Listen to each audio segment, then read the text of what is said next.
Assalamualaikum warahmatullahi wabarakatuh. Selamat siang semuanya. Sehat? Ah, Ketemu lagi dengan saya di mata kuliah perancangan tapa dan lanskap. Hari ini kita akan membahas terkait analisis tapa sebagai dasar perancangan lanskap.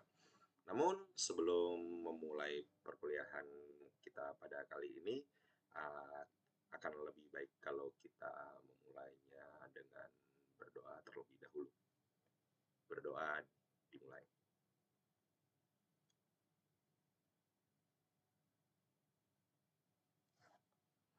Berdoa selesai. Gimana? Sehat semua kan? Ya, perkuliahan kita siang ini memang cuacanya sedikit panas, tapi nggak jadi masalah lah. Baik, kita akan membahas terkait capaian pembelajaran. Jadi, ah, teman-teman bisa membaca sajalah ya. Saya harap teman-teman bisa menganalisa berbagai elemen arsitektur lanskap, baik itu aspek lingkungan fisik, eh, biotik maupun lingkungan sosial yang menjadi dasar dalam analisis tapa sebagai dasar sintetis tapa dalam perancangan. Nah, tujuan pembelajaran kita, saya harapkan setelah kalian mendapatkan materi ini, kalian memiliki kemampuan analitis yang kritis, ya kan? Kalian bisa mengintegrasikan konteks dengan nilai keberlanjutan. Jadi, set terpilih Anda yang sudah kalian tentukan minggu kemarin, itu sebisa mungkin terintegrasi dengan aspek lokal, aspek lingkungan, dan aspek keberlanjutan. Nah, ini yang paling penting saya harapkan. Kalian bertanggung jawab dengan apa yang sudah kalian kerjakan nantinya dalam melakukan analisis tapa. Tapi sebelumnya, saya kembali merefresh bahwasannya mata kuliah ini, setelah kalian memilih tapa, kalian melakukan pengukuran, ya kan? Nah, pengukuran tapak kalian itu tadi, kemudian kita lakukan inventarisasi, kita lakukan pendokumentasian terhadap aspek-aspek yang terlihat pada tapak kalian. Nah, kemudian kita akan melakukan analisis tapak berdasarkan data yang telah kalian kumpulkan. Kemudian kita lanjutkan sintesis untuk membuat konsep tapak dan lanskap. Pada akhirnya di akhir perkuliahan ini saya harapkan kalian bisa mendesain tapak dan lanskap berdasarkan analisis tapak. Baik, saya berikan dulu gambaran umum terkait identifikasi tapak dan analisis tapak itu tadi. Dalam analisis tapak ada beberapa aspek yang harus kita perhatikan, terutama kita mengidentifikasinya dulu ya sebelum kita melakukan analisis. Yang pertama, identitas tapak. Ya, balik lagi informasi dasar terkait tapak Anda. Nah, informasi apa saja yang harus ada di sana? Yang pertama yang jelas itu ya lokasinya di mana, ya kalau bisa alamat. Terus berapa ukurannya, berapa luasannya, ya ketika bentuk kalian itu empat sisi ya empat sisi itu yang kalian kasih ukurannya. Ya sisi A, B, C, D. Terus batasnya apa saja? Apakah permukiman, jalan, sungai? Ya bisa kita bilang batas utara, barat, timur, dan selatan. Akan lebih baik kalau kalian kasih koordinat dan pada akhirnya bagaimana kondisi atau lokasi tapak kalian itu orientasinya terhadap sumbu utara, orientasinya terhadap jalan, ya kan? Nah, yang kedua adalah elemen fisik atau elemen abiotik. Ya, ini menjadi landasan pertama ketika kita nantinya melakukan analisis tapak. Tapi dalam inventarisasi tapak yang kalian harus pahami adalah bagaimana orientasi matahari itu tadi. Kita mengetahui bahwasanya matahari itu terbit dari timur dan tenggelam di barat, ya kan? Tapi bukan itu saja maksud saya. Yang kita ketahui, matahari ternyata dia melakukan pergerakan. Kita tahu dalam setahun matahari itu kadang berada di sisi utara, kadang berada di sisi selatan. Nah, di garis balik utara atau garis balik selatan dan di khatulistiwa itu akan memberikan pembayangan yang berbeda di lahan kita. Kemudian angin. Nah, bagaimana kita merespon angin nantinya? Ya, secara gampang ketika kita tidak ada alat, cukup seperti ini aja di waktu kalian decide. Rasakan sensasinya, nanti kira-kira yang dingin di mana. Itulah arah asal anginnya. Nah, dalam melakukan analisis tapak, ya kita bisa melihat nanti menggunakan aplikasi Windy atau Meteo Blue untuk melihat sumber angin tadi datang. Nah, apa manfaatnya? Kita bisa memanfaatkan angin atau menghalau angin agar tidak masuk ke dalam bangunan kita atau site kita. Ya, dengan cara apa? Ya, nanti akan saya jelaskan waktu analisis tapak. Ya kan? Terus bagaimana dengan curah hujan? Nah, kita tahu nih bahwasanya kita di daerah tropis. Saya harap nanti kalian mencari data maksimum curah hujannya ya. Karena apa? Curah hujan yang tinggi itu nanti kita berpengaruh terhadap bagaimana kita mendesain drainase dan pipa pembuangan loh. Jangan sampai nanti ketika hujan deras, site atau lahan kita malah jadi kebanjiran.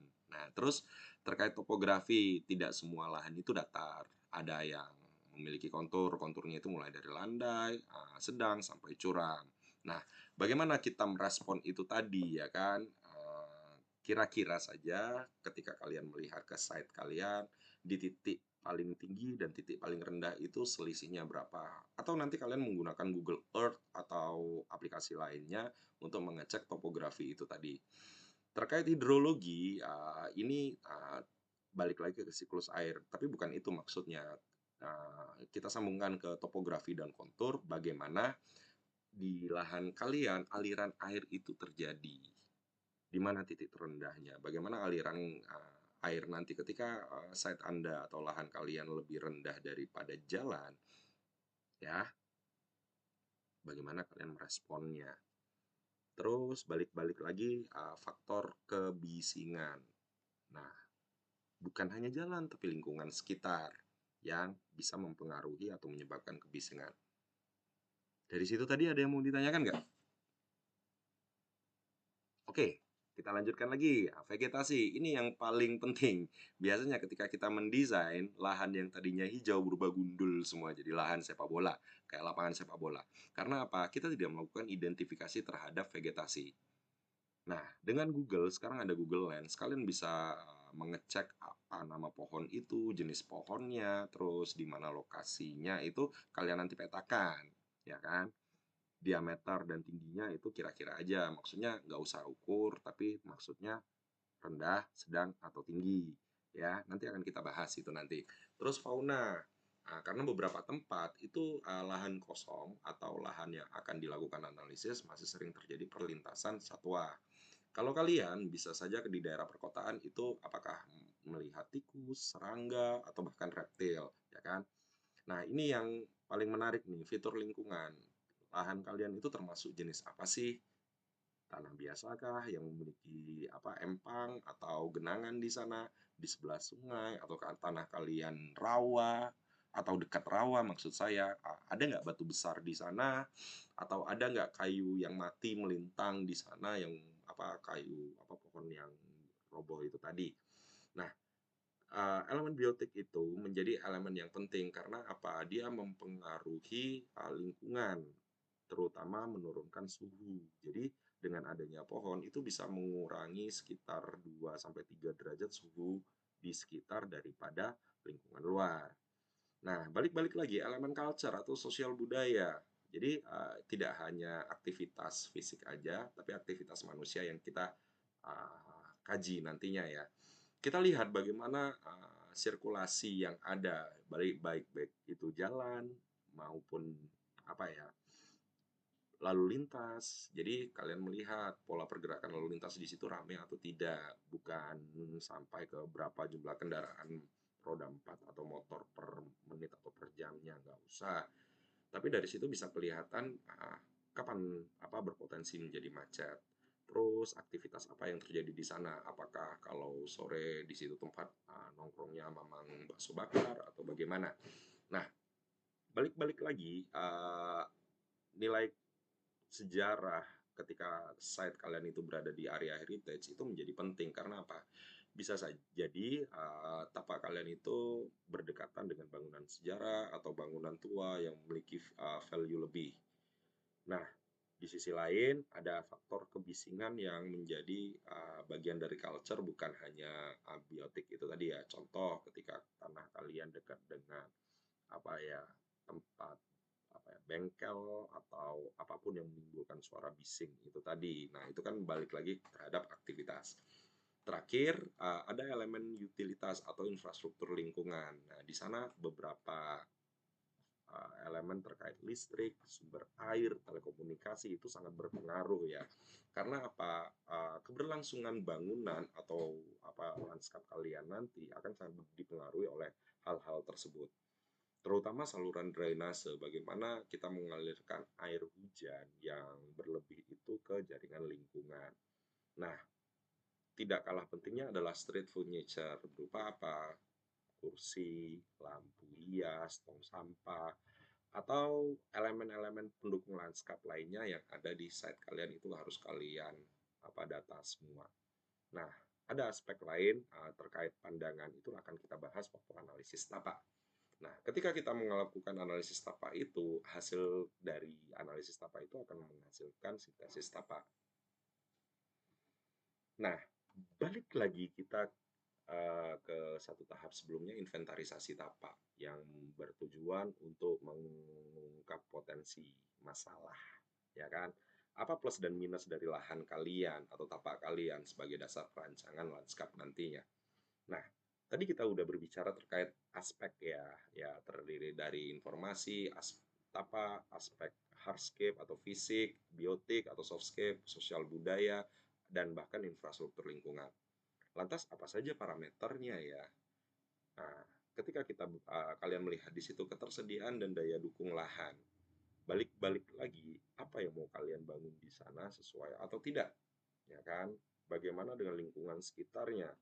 Ya, jangan sampai ketika kalian nanti bikin rumah sakit itu kalian berada tidak jauh dari TPA kayak gitu kan, atau kalian mau bikin perpustakaan di tengah permukiman masyarakat yang berisik, ya itu tadi kan kurang cocok. Terus bagaimana kualitas lingkungan, kualitas udara, kualitas air, kebisingan, polusi, ya bisa kita deskriptifkan, itu tidak usah dinumerikan. Ah, balik-balik lagi dalam perencanaan tapak dan lanskap, ya ketika kita berbicara kebutuhan dan aktivitas pengguna, apa yang bakal terjadi di sana? Desainnya bagaimana? Kalian akan mendesain bangunan 2 lantai untuk perkantoran. Nah, balik-balik lagi aktivitasnya apa aja, bagaimana kebutuhan ruangnya, bagaimana ruang luarnya. Terkait regulasi dan zonasi, berada di wilayah apa, peruntukan lahan itu di permukiman kah, komersial kah, nah, berapa KDB-nya, sesuaikan dengan daerah kalian. Kalau di Kota Bengkulu ya Kota Bengkulu, terus Kota Harga Makmur, Kota Harga Makmur. Yang tidak kalah pentingnya ialah kita berbicara terkait risiko atau mitigasi bencana ketika terjadi. Bagaimana kalian melihat potensi apa di lahan kalian yang bisa menyebabkan bencana. Ya, misal tanah miring bisa mengakibatkan longsor. Misal berada di kawasan yang rendah bisa mengakibatkan apa? Ya, betul, banjir, ya kan? Nah, lantas bagaimana caranya kita melakukan inventarisasi? Yang pertama, kalian harus datang ke sana ya. Tapi sebelum datang, kalian harus melihat dulu aturan apa yang sudah berlaku di kota tersebut. Kita berbicara tentang RT RW ya, bukan rukun tetangga, rukun warga, tapi rencana tata ruang wilayah. Nah, peta kalian bisa mengambil dari Google Map atau Google Earth, kalian print atau apapun lah itu. Untuk saya yakin kalian udah cerdas deh dengan teknologi. Jadi, tapi saran saya tetap gimana pun caranya, tetap kalian print itu untuk kalian coret-coret. Nah, observasi apa yang dilakukan? Ya, 5 aspek itu tadi, ya kan? Kalau kurang datanya, secara pengamatan bisa kalian melakukan wawancara terhadap warga sekitar. Terus, kalian melakukan dokumentasi berupa pemotretan atau video. Ingat, video itu kalian bukan video kalian berjalan, tapi berputar 360 derajat untuk melihat kondisi sekitar. Dan itu dari beberapa titik. Sama halnya dengan foto. Ya, coba kalian tegak di satu titik, terus rotate atau putar badan kalian 45 derajat, sama kayak arah mata angin. Apa manfaatnya bagi rekan kalian yang tidak hadir nantinya, atau bagi kalian yang nantinya akan melakukan analisis? Foto itu akan bercerita sama seperti foto panorama, ya kan? Atau ketika kalian tidak sempat melakukan itu, kalian bisa melakukan sketsa kok, coret-coret itu tadi bagaimana kondisinya, terlepas dari bentuk lahan kalian ya, bagaimana konturnya nanti, bagaimana kondisi sekitar, ya, dan lain sebagainya. Kemudian ketika kita melakukan analisis tapak, balik-balik lagi, yang kita harus analisis adalah aspek fisik, biotik, sosial budaya, dan infrastruktur lingkungan. Sama parameternya, tapi balik-balik lagi bahwasanya bagaimana analisis yang kita lakukan itu apakah sudah sesuai dengan rencana penggunaan dan aktivitas yang terjadi di lahan kita tersebut. Jadi lahan kita ketika kita akan membangun bangunan dengan fungsi yang berbeda, itu akan berbeda antara aktivitas dan penggunanya. Sehingga apa? Analisis yang terjadi juga bakal beda. Ya. Terus berbeda dengan inventarisasi tadi, kalau dianalisis kalian harus membaca buku. Ada namanya buku analisis tapak Edward T. White. Itu bisa menjadi referensi kalian. Cari aja di perpustakaan itu tadi. Kalau enggak di Google udah ada kok versi PDF-nya. Terus yang kedua, observasi lapangan itu bakal dilakukan ketika data waktu identifikasi itu dirasa kurang. Sama halnya dengan wawancara itu tadi. Ketika data kalian kurang, kalian bisa melakukan wawancara juga dengan warga sekitar. Nah, analisis yang terjadi adalah bagaimana kalian merespon data existing itu menjadi sebuah sintesis. Ya, balik lagi, apa potensi dan kendala dari tapak tersebut berdasarkan aspek analisis tapak. Apa saja analisis tapak itu aspeknya? Nah, kita lihat di sini. Orientasi matahari tadi sudah saya jelaskan, arah angin, ya, curah hujan dan lain sebagainya, itu yang fisik, yang biotik, terus ada aspek infrastruktur dan sosial budaya. Nah, kalau kita lihat diagram alur ini tadi, bahwasanya analisis lokasi itu mulai dari kondisi tapak, informasi tapak, dan analisis tapak, kita bisa mengelompokkan lagi dari ini tadi ya, beberapa aspek ini menjadi tata ruang, wilayah, dan aturan pembangunan, regulasi. Terus bagian aspek fisik bisa kita pecah menjadi klimatologi, orientasi matahari, arah angin, hujan, ya kan? Ya, terus bagaimana aksesibilitas, bagaimana kita menuju lahan site kita atau lahan kita, terus bagaimana sirkulasi yang terjadi nantinya di dalam. Nah, terkait dengan fisik dan abiotik bisa kita bilang keistimewaan tapak, ya kan? Bagaimana konturnya, bagaimana topografinya, vegetasinya, yang pada akhirnya kita akan menciptakan ruang terbuka hijau dalam site kita, bagaimana kebisingan, dari mana sumbernya, dan bagaimana utilitas lingkungan. Nah, terkait satu aspek lagi yang tadi sudah saya singgung di slide sebelumnya, yaitu vista atau pandangan. Bagaimana orang mencapai bangunan kita atau site kita nantinya, apakah dia langsung straight line, lurus, menyamping, atau bahkan memutar. Bagaimana sumbu kita ketika kita membuat bangunan modular itu tadi, bagaimana gridnya, bagaimana view ketika dari luar terhadap site kita atau bangunan kita nantinya, atau kita menciptakan view kita sendiri, atau bahkan ketika panorama itu bagus, tidak di lantai dasar ya, di lantai atas, kita bisa membuat view to site, sama halnya kayak skyscraper building atau bangunan tingkat tinggi, di mana mereka menciptakan sendiri view-nya dari ketinggian. Dari situ kita baru merespon tapak. Dan ingat, dasar lagi ya, buku Dekacing tentang sintesis tapak, sumbu, grid, habis itu zonasi, bagaimana nanti letak massa bangunan, bagaimana gubahan massanya, dan bagaimana tata ruang luarnya di situ tadi ya. Oke. Coba sekarang kita lihat dulu contohnya ya. Nah, ini perancangan landscape sekitar 100 hektar kawasan danau di sebelah. Bagaimana saya merancang area konservasi yang memasuki pantai secara langsung di sini. Nah, ketika kita melakukan analisis ini, kita mendapatkan satu aspek sungai sebelah. Penataan tidak terlalu banyak.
sangat kompleks ya.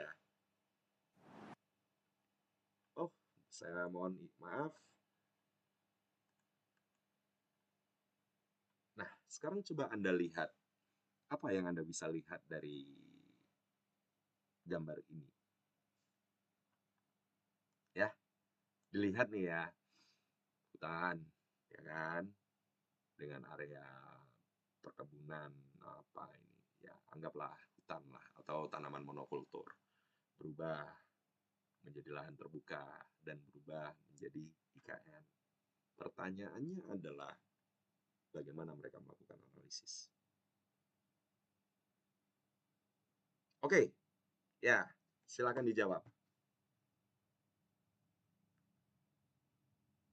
Ya, Mbak Dila gimana? Ya, oh yang di sana,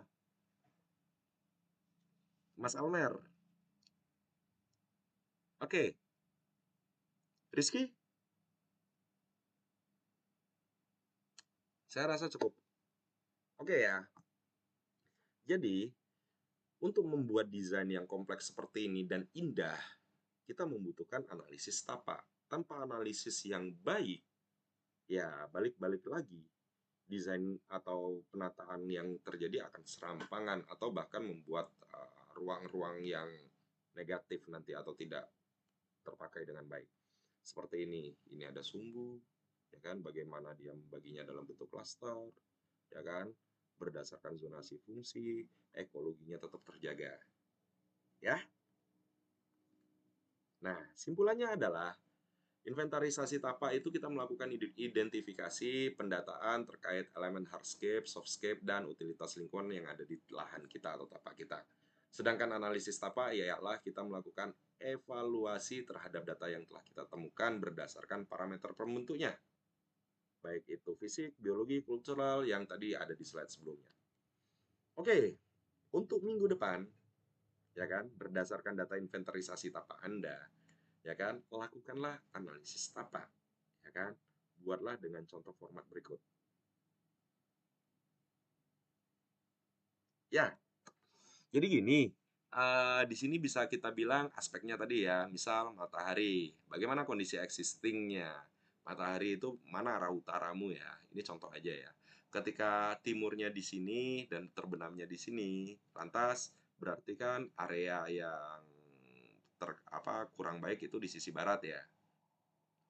Nah, balik-balik lagi kita berada di selatan Katulistiwa berarti matahari akan cenderung lebih banyak selama 8 bulan di sisi utara. Jadi kita bisa bilang bahwasanya area publiknya kita pindah di area depan sini aja yang dekat dengan jalan dan area private-nya berada di utara.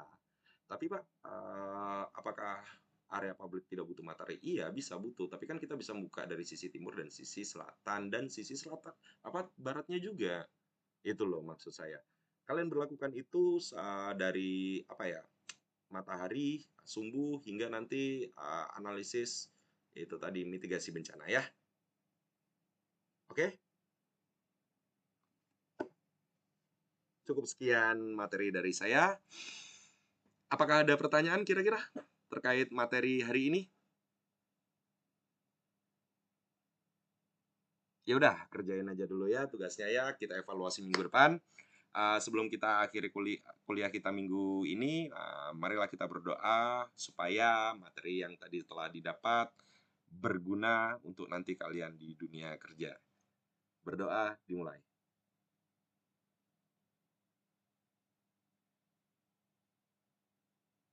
Berdoa selesai. Saya akhiri perkuliahannya. Billahi taufik wal hidayah. Assalamualaikum warahmatullahi wabarakatuh.